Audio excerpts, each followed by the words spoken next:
Porque a bateria está super curta, mas a emoção era muito grande para a gente não falar sobre isso. Acabamos de ver a sessão de Cidade Pássaro, do Matias Mariani, que foi o primeiro filme brasileiro a ser exibido na mostra Panorama competitiva e que teve uma reação de público muito calorosa, mas principalmente por causa de todas as questões que o Brasil está enfrentando e o quanto o Festival de Berlim está atinado com isso, as pessoas estão atinadas com isso, nós tivemos uma reverberação ainda maior. O filme conta também com a participação da Preta Ferreira no elenco, que você pode acompanhar não só pelo histórico de luta sociopolítica, também pelo movimento do MTST, que é o Movimento dos Trabalhadores Sem Teto, que ela e a mãe dela, Carmen Silva, são grandes líderes que estão liderando e levando à frente um movimento de muita justiça em relação ao direito constitucional por moradia de pessoas de baixa renda e trabalhadores que estão fazendo a história desse país e que não estão sendo levados a sério pelo atual governo. Não só isso, são duas mulheres fortes, de luta, que estão envolvidas em muitos filmes, como era o Hotel Cambridge, da Eliane Café, como Mesmo com Tanta Agonia, da Alice Drummond, e elas estão ainda com outros vários projetos, porque elas estão engajadas em que a cultura e a arte também possam fazer uma expressão do que essa luta significa. Então vocês vão também lembrar da questão dela ter sido presa injustamente, recentemente, como uma presa política, inclusive devemos lembrar disso, taxada de terrorista simplesmente por lutar pelo direito de moradia das pessoas. Vocês vão perguntar como isso tem um entrelaçamento com o filme. A palavra entrelaçamento vem muito a calhar porque o filme utiliza a palavra com as leis da física de entanglement e quando também fala sobre a string theory, que também temos a teoria da dobra, outras questões em português que nós podemos falar de física e física quântica, que falam sobre fios, né? String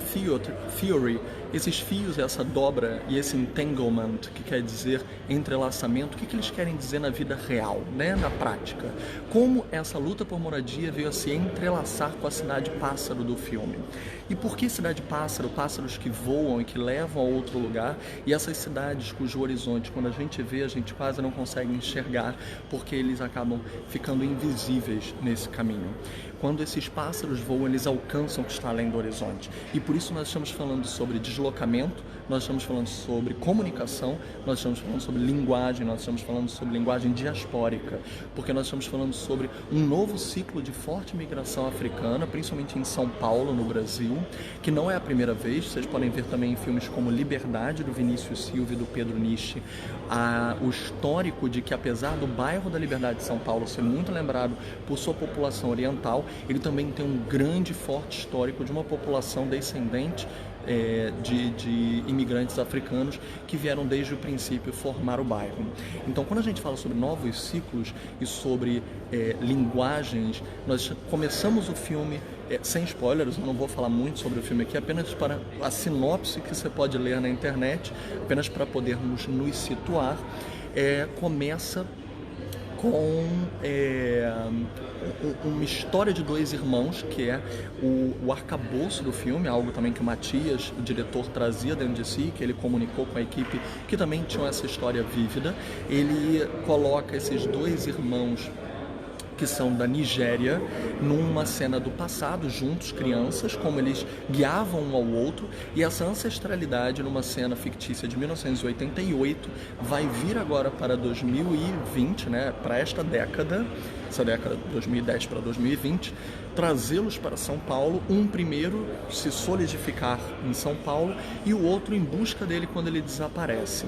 Essa sinopse, que parece simples, vai trazer várias linguagens. O irmão que vem buscar o outro não sabe falar português, por exemplo, ele fala Igbo,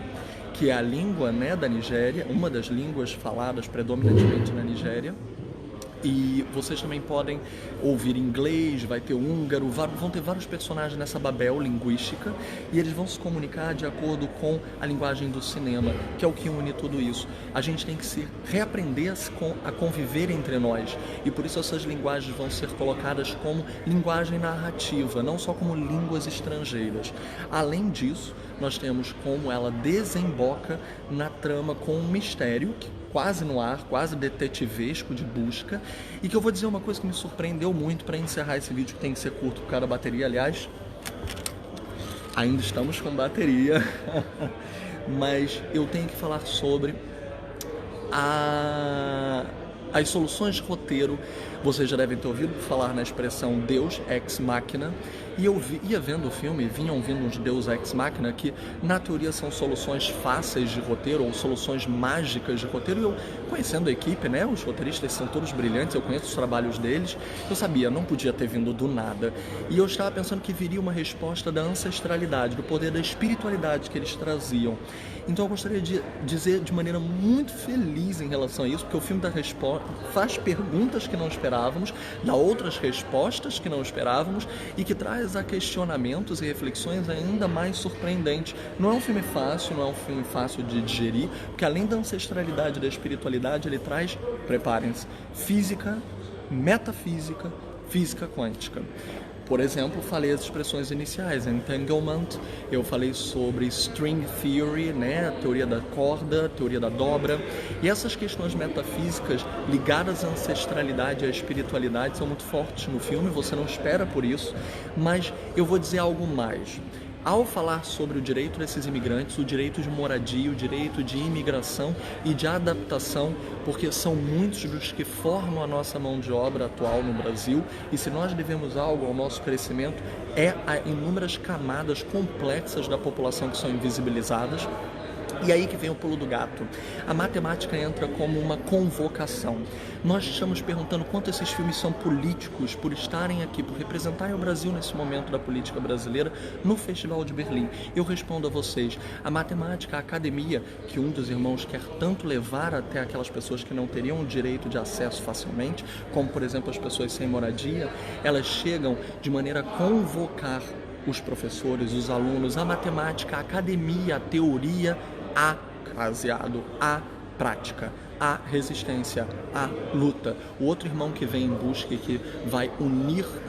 a espiritualidade com a matemática do outro irmão, vão trazer essa proposta de que nós não podemos ficar parados, nós não podemos estar apenas pensando, achando que nossas estatísticas vão fazer a diferença se não forem colocadas em prática. E é isso que o filme convoca, ele convoca dentro da narrativa, ele convoca fora da narrativa, no extracampo, em trazer a Preta Ferreira para dentro do filme, a Carmen Silva, mãe dela, também líder do MTST, e que ambas estão ali, ambas foram perseguidas politicamente pelo Brasil, ambas estão soltas no momento, mas ainda com julgamentos e tribunais em andamento, e que nós temos que saber que esses filmes representam qual é a responsabilidade que nós temos perante isso. E se nós queremos continuar, nós temos que lutar com o cinema, através do cinema e fora dele. Obrigado, gente.